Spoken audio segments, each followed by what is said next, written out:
Salve galera, nação tricolor do Brasil e do mundo. Eu venho aqui hoje para explicar por que é furada o São Paulo vender a base para o magnata grego, sei lá para quem. Por que é furado o São Paulo vender? É importante assim, quando a gente fala, né, trazer as explicações e não ficar somente no blá blá blá. Então, eu separei alguns números para a gente entender e pressionar a diretoria para que isso não aconteça.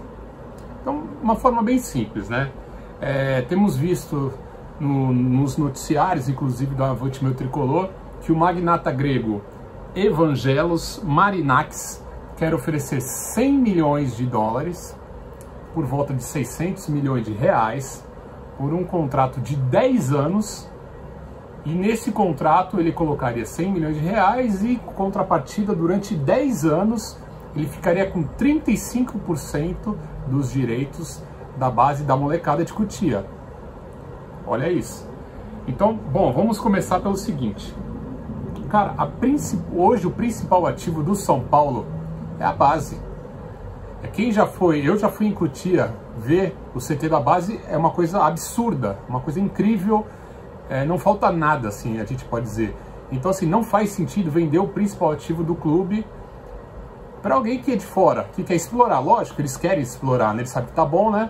O São Paulo tem que fazer acordo pensando no profissional. No profissional, sim, mas não na base.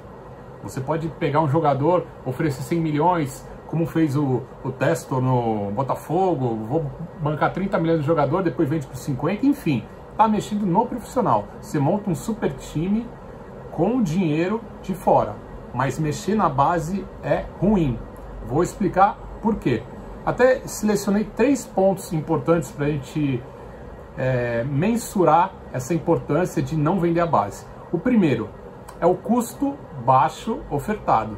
Então, se vocês perceberem, essa oferta de 100 milhões de dólares, que equivale a 600 milhões de reais, foi logo coberta pelo grupo Galápagos, que é o grupo que está com São Paulo para tentar gerir e reduzir as dívidas. Ou seja, um valor que logo foi coberto, você já imagina que tá barato. Se fosse uma proposta vultosa, você poderia falar, putz, aí não tem jeito. Mas se um grupo que está do lado de São Paulo já falou, não, vou cobrir, é sinal que, cara, dá para ser muito maior. E lógico, ninguém quer investir na base para ter problema. Então eles sabem muito bem que vender os ativos do clube, que são os jogadores novos, vai ser ótimo para eles e para o clube vai ser horrível. Então eu vou dar um exemplo de, pensando que o clube vai dar 35% dos direitos dos jogadores da base durante 10 anos, eu vou fazer um cálculo bem de leve para vocês entenderem. Vamos supor que o Rian Francisco seja vendido por 60 milhões de euros. Esse valor foi o valor que o Palmeiras vendeu o Estevão. Então, assim, não é muito loucura pensar nesse valor. 60 milhões de euros equivale a 370 milhões de reais. 35% desse valor equivale a mais de 100 milhões de reais. Ou seja, o grupo que deu 600 milhões para ficar por 10 anos no São Paulo, só numa brincadeira de vender o Rian Francisco por 60 milhões, já ia morder mais de 100 milhões. Ou seja, 1/6 do investimento de São Paulo morreu ali, ia morrer nesse lado. Pensando ainda que o São Paulo nunca tem os 100% dos direitos do jogador. Então você tem um jogador lá, o clube com 80%. Desses 80% dá 35%. O clube vai ficar com menos da metade do valor dos jogadores. E você pega o exemplo do Palmeiras ali do lado, do muro do lado. O quanto o Palmeiras está vendendo de jogador da base e fazendo dinheiro com isso. Então o São Paulo vai perder isso, vai perder esse principal ativo. Então, assim, isso é um risco. Eu vou dar outro exemplo. O Beraldo, ele foi vendido por 100 milhões, o equivalente a 100 milhões de reais. Só no Beraldo, vamos supor que fosse o Beraldo agora, 35 milhões já ia cair, o São Paulo já jogar fora e entregar para o investidor grego. Numa brincadeira rápida, assim, né? Então, a gente tem que pensar, no caso, o Rian Francisco, se fosse vendido por 60 milhões de euros, mais de 100 milhões ia pro magnata grego. São Paulo já ia perder 1/6 do investimento ali. Então não vale a pena. E aí se você somar que vai vender em 10 anos, pense que o São Paulo vai vender 10 a 15 jogadores da base, quanto isso não deu, cara? Foi mais de 1 bilhão. Então não faz sentido São Paulo vender. Mas não é só isso. Outro ponto importante. Exemplos ruins. Eu sou jornalista esportivo, meu nome é Bruno Tadeu, eu até esqueci de falar, né? Mas assim, eu cobri muito tempo esporte, futebol, clube, São Paulo, Corinthians, Palmeiras. E na época do Santos, eu estive acompanhando de perto quando o grupo Diz, os São Paulinos devem lembrar, foi para o Santos e ofereceram dinheiro para o Santos. Qual era a ideia? Mesma coisa, a Diz dava lá, não lembro quanto, mas deu um dinheiro para o Santos pegar e fazer caixa. Em contrapartida, o Santos dava uma porcentagem da base, quase nos 35%, 30%. Tá. Aí pensa assim, putz, mas deu o que lá? 10 jogadores da base. Aí você tinha Thiago Carleto, você tinha Alemão, que não deram certo. Aí pensei, pô, legal, né? Deu certo, né? Deu uns moleque que não deu em nada e ganhei milhões. Só que nessa leva tinha Paulo Henrique Ganso, Neymar, Gabigol. Então, aí o que aconteceu com o Santos? Quando esses moleques começaram a crescer, principalmente o Neymar, né? Quando o Neymar começou a crescer e ele supervalorizar, o que o Santos fez? Se ligou que deu ruim em ter dado 35% para Diz.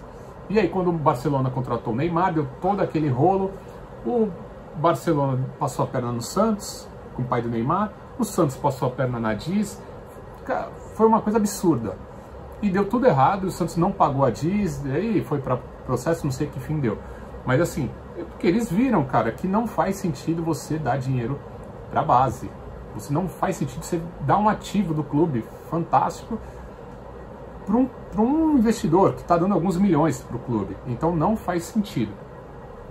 Esse ponto é importante. Então assim, vamos relembrar, o Evangelos Marinakis, que é o grego, ele tem vários clubes, ele é o dono do Nottingham Forest, ele é do Olympiacos da Grécia, é do Rio Ave de Portugal, e nesses clubes ele trabalha no profissional, ele mexe pouco com a base. Mas no São Paulo, que tem uma base excelente, há tempos tem uma base excelente, ele quer mexer na base. Então o São Paulo tem que pensar assim, você quer crescer, você quer fazer dinheiro profissional, ou bota name rights novo, ou um patrocínio novo, ou bota uma SAF nova, aí não vai rolar, eu acho muito difícil rolar, mas cara, põe dinheiro, mas a venda da base é uma furada. Então eu peço que vocês também entendam esse lado, e eu até queria entender com vocês qual a opinião de vocês. Se vocês quiserem escrever aí no vídeo, será muito importante. Beleza? Voltamos com mais uma explicação de como o São Paulo deve seguir gerindo o clube.